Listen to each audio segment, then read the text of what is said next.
Welcome to this explainer. Picture this for a second. You're living in a world where the loudest voice in the room is almost always mistaken for the wisest, a place where superficial influence has totally replaced actual wisdom, and mere popularity is the new gold standard measure of truth. Well, honestly, we don't really have to use our imaginations here, do we? Because that is exactly the world we find ourselves navigating right now. Our society, which historically sought enlightenment through reason and virtue, has somehow started to worship ignorance, as long as it's disguised as confidence. So it really begs the question, are we trading wisdom for mere entertainment? How did the human race, a species capable of such profound, breathtaking thought, end up celebrating the superficial over actual substance? Well, today we're going to unpack that exact question. And we're going to do it by looking through the lens of one of history's absolute greatest minds, Socrates. You know, the guy who dared to question literally everything around him and ultimately paid the ultimate price for it. Let's dive right into Section 1, the illusion of knowledge.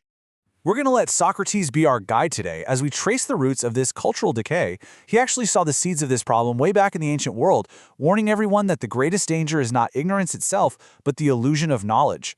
Socrates famously walked around barefoot through the bustling streets and marketplaces of ancient Athens, constantly asking uncomfortable questions. Why? Because he wanted to jolt people awake from their intellectual sleep. He completely exposed the false confidence of people who strutted around believing they knew everything when, in reality, they knew basically nothing. The real tragedy of our modern age is that this intellectual sleep hasn't just gotten deeper, we actively celebrate it. Socrates gave us this incredibly profound anchor to keep the human ego in check. He said, "I know that I know nothing." I mean, seriously, think about that for a second. When was the last time you heard someone in the public eye, a politician, an influencer, anyone, just openly admit, you know what, I don't know?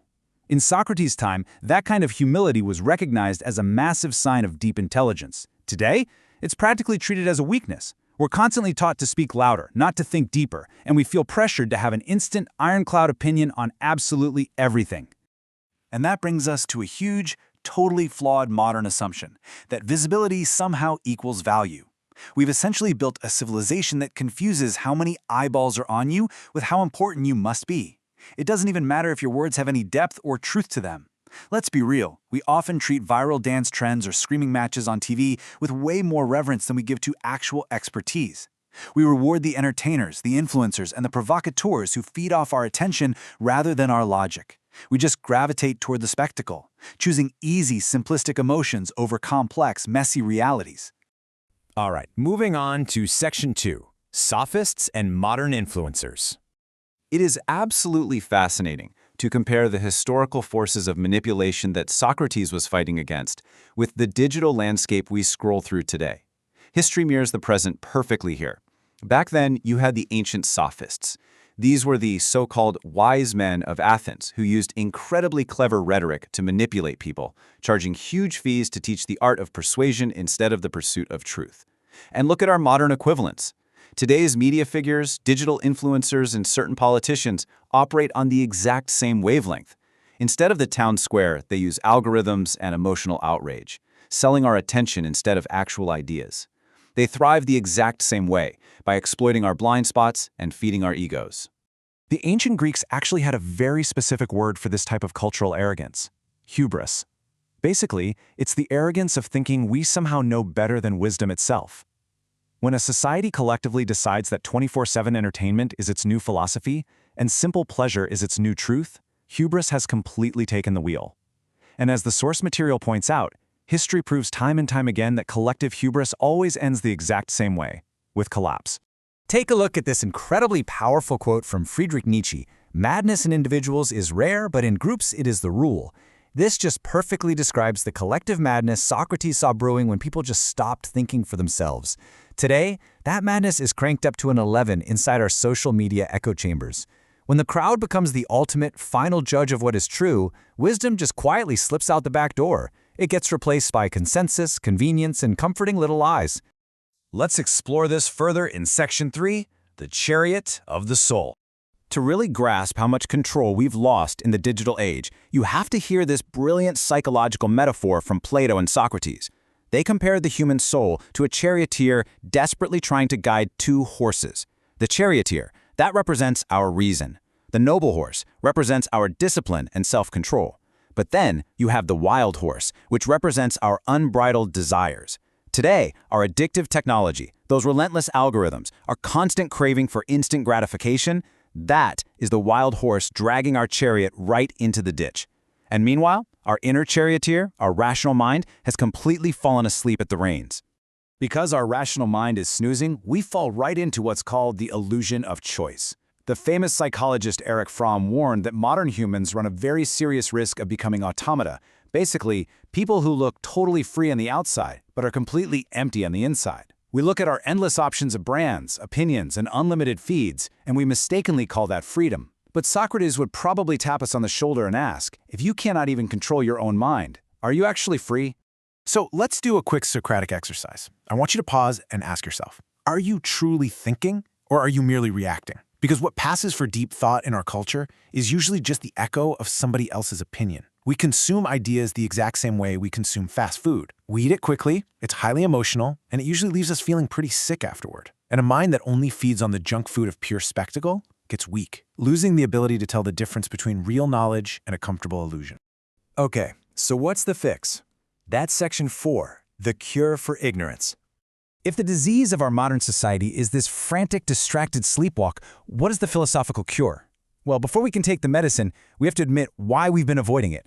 Carl Jung had this incredibly piercing insight. He said, people will do anything, no matter how absurd, to avoid facing their own souls. Wow, I mean, that explains so much about our current culture, doesn't it? We fill up every single empty pocket of time with content, just scrolling endlessly, because true silence feels like an uncomfortable confrontation.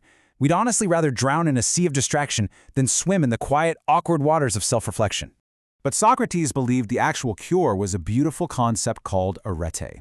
It essentially translates to excellence of the soul. It means perfectly aligning your thoughts, your words, and your actions with the truth, even when doing so is wildly inconvenient. True wisdom isn't just a fun piece of trivia you hold on to. It's something you actively live. And in our current era, choosing to live with arete is a full-blown revolutionary act. It means valuing actual, grounded understanding way more than public approval, and being entirely okay with standing alone.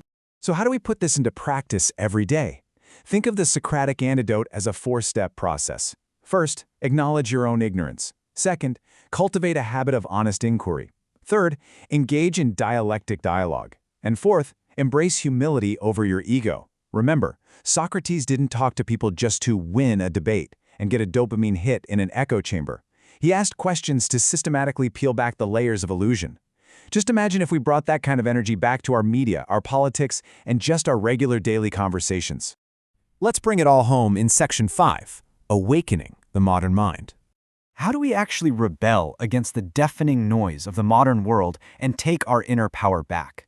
The answer starts with just one, you.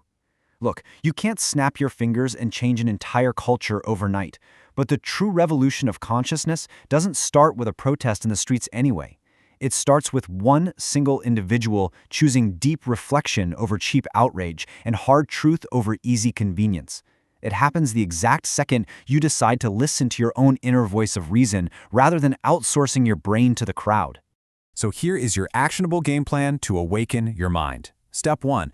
Recognize your own ignorance. Just embrace the liberating fact that you don't know everything. Step 2. Question the noise around you. Instead of immediately reacting to a headline or a post, stop and ask, wait, is this actually true? Who really benefits from me believing this? And step 3, cultivate silence and self-knowledge. When you genuinely understand your own fears and your own biases, you basically become completely immune to manipulation from propaganda and influencers. Carl Jung also wrote, "The privilege of a lifetime is to become who you truly are." Socrates would have absolutely loved that quote, because self-knowledge is the ultimate liberation. It is the real measure of your strength. True strength doesn't come from how many random people online hit the like button on your thoughts. It comes from how deeply and honestly you know your own mind. And always remember, truth is just like light. It doesn't have to put up its fists and fight the darkness. Truth simply reveals it. Every single time you choose silence over the chaotic noise, you strip a little bit of that illusion away.